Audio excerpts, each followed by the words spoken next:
வணக்கம். நம்ம சேனல் வந்து இந்த ஹோம் ஃபுட் தமிழ் ரெசிபி வந்து சேனல் ஆரம்பித்து இன்னையோட 3 வருஷம் முடிஞ்சு 4ஆம் ஆண்டு இன்னையிலேருந்து தொடங்குது. இதுவரைக்கும் உங்களுடைய ஆதரவு கொடுத்ததுக்கு ரொம்ப நன்றி. நம்ம சேனலை வந்து சப்ஸ்கிரைப் பண்ணாதவங்க சப்ஸ்கிரைப் பண்ணுங்க. இப்போ நம்ம அதுக்காக வந்து நம்ம வந்து ஒரு இது வந்து கார்ன்ஃப்ளவர் அல்வா செய்யலாம். இப்போ இந்த கார்ன்ஃப்ளவர் அல்வா வந்து எப்படி செய்யறதுங்கிறத இப்போ பார்க்கலாம். இப்போ இதுக்கு வந்து இந்த கப்பால் வந்து நான் 1 கப்பு வந்து கார்ன்ஃப்ளவர் மாவு எடுத்திருக்கேன். 1½ கப்பு வந்து ஜீனி எடுத்திருக்கேன். ஒரு 4 ஏலக்காய் வந்து பொடியாக நறுக்கி வச்சுருக்கேன். ஒரு சின்ன கப்பில் வந்து முந்திரி வந்து நல்லா வறுத்து ஏற்கனவே வறுத்தது அது நல்லா உடச்சி வச்சுருக்கேன்.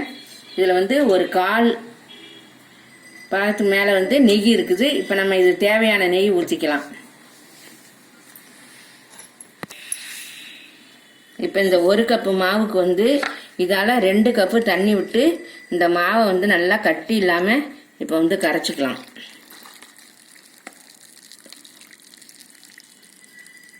இப்போ நீங்கள் வந்து மொத்த தண்ணியவும் நம்ம முதல்ல ஊற்றக்கூடாது. தண்ணி வந்து அளந்து வச்சுருக்கேன். இப்போ இதை கொஞ்சம் கரைச்சிக்கிட்டு தண்ணி ஊற்றினோம்னா சீக்கிரம் கட்டிப்படாமல் கரைச்சிக்கலாம். இதில் இப்போ நம்ம கொஞ்சம் கேசரி கலர் வந்து கலந்துக்கலாம் மாவோடைய.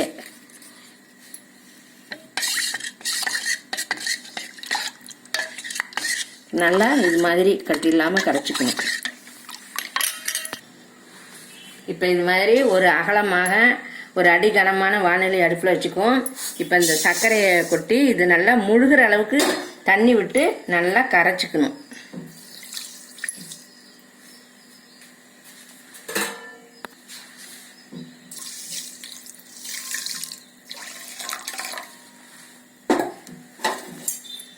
இதோட பாகு பதம் வந்து நம்ம வந்து பிசு பிசுப்பான ஒரு ஜீரா பதம் தான் இது.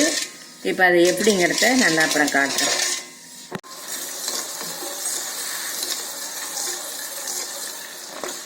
இப்போ நல்லா சர்க்கரை நல்லா கரைஞ்சி இப்போ நல்லா பாகு நல்லா கொதிச்சிட்டு இருக்கு.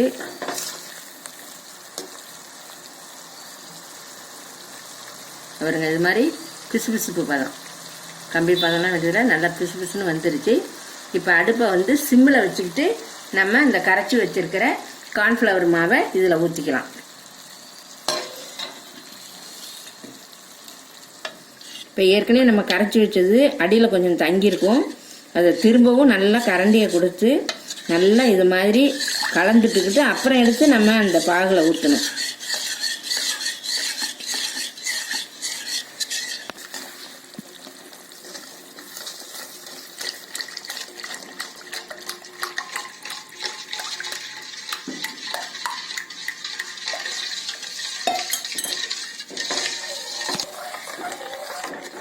இப்போ பாருங்க நல்லா கைவிடாமல் கிளறணும். இப்போ தான் வந்து இந்த பதத்துக்கு பாருங்க. இப்போ தான் கொஞ்சமாக இந்த மாவு வந்து கொஞ்சம் நல்லா வெந்து வருது. இப்போ பாருங்க இது மாதிரி பதம் வருது. நம்ம இந்த டயத்தில் வந்து 1 ஸ்பூன் நெய் விட்டுக்கும். அப்போ தான் நம்ம வந்து அடி பிடிக்காமல் கிளறதுக்கு ஈஸியாக இருக்கும்.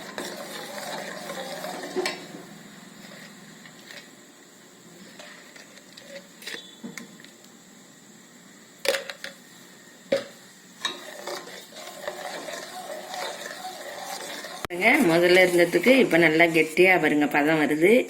இப்போ வந்து இப்போ அதே மாதிரி இன்னும் 2 ஸ்பூனு நெய் விட்டுக்கலாம். நம்ம நெய் விட்டு கிளற தான் அடி பிடிக்காமல் இருக்கும்.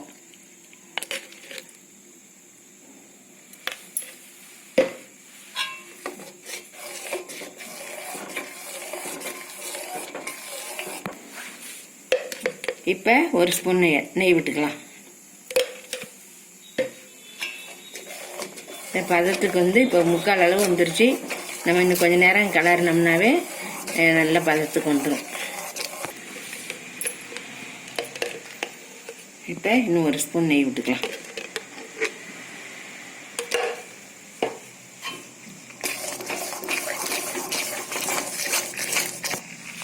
இப்போ நம்ம பொடிச்சு வச்ச ஏலக்காய் தூளை போட்டுக்கலாம். இந்த வறுத்த முந்திரியவும் சேர்த்துக்குவோம். இப்போ சுவையான கார்ன்ஃப்ளவர் அல்வா தயாராகிடுச்சு.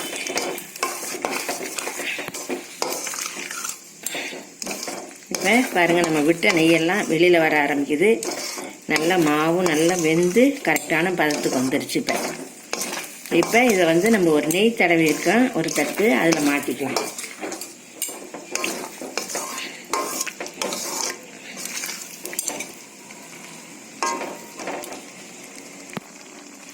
இப்போ பாருங்கள், நம்ம ஊற்றின நெய்யெல்லாம் வெளியே வருது.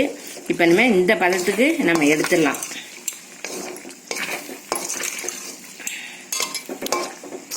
இப்போ இந்த நெய் தடவி வச்சுருக்குறோம், இந்த தட்டில் வந்து நம்ம கொட்டிக்கலாம்.